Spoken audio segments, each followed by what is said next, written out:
You won't believe what just happened with Prince Harry. The guy got totally snubbed in court, and not in a small way. The judges flat out refused to call him prince. That's right. The Duke of Sussex showed up probably expecting to get that royal acknowledgment, but the court basically said, "Sorry, buddy, you're no different than anyone else in this room."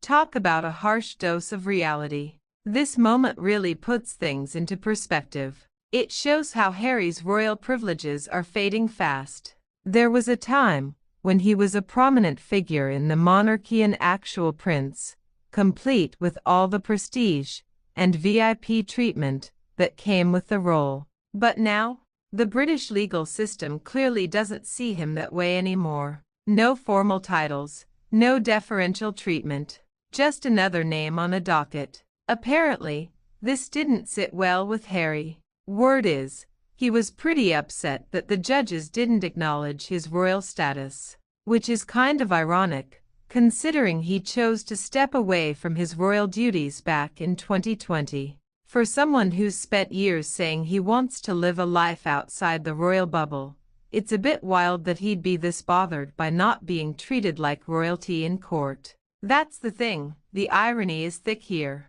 Harry's been all about trying to lead a normal, independent life, right? But then the second he doesn't get the royal treatment, it's a problem. It kind of makes you wonder if he really knows what he wants. Does he genuinely want to be just a regular guy, or is he still clinging to the perks of his royal past? Legal experts chimed in too, making it clear British courts don't care about titles. Whether you're a prince, a duke, or just plain old Mr. Smith, everyone's treated the same under the law. So this wasn't personal, it's just how the system works. But still, it feels like a symbolic moment. Like the royal aura that once followed Harry everywhere is fading, especially outside palace gates.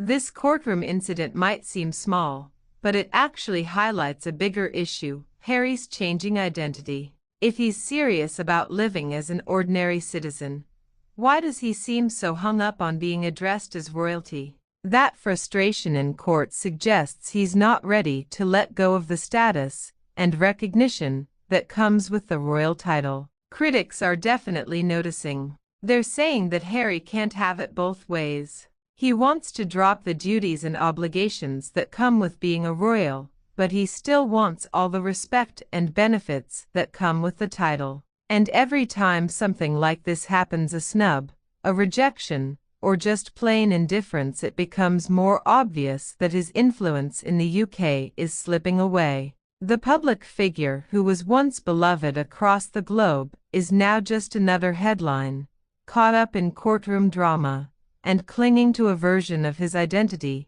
that doesn't seem to hold the same power it once did. The judges refusing to use his title wasn't just about courtroom etiquette, it was a quiet but powerful message. A reminder that outside his carefully managed public image, the world is slowly moving on. In the end, this whole ordeal might be a much-needed reality check for Harry. He can call himself a prince all he wants, but when it comes to the real world, especially in a courtroom, that title doesn't mean much. And maybe, just maybe, this moment is exactly what he needed to realize, that royal titles don't guarantee special treatment anymore.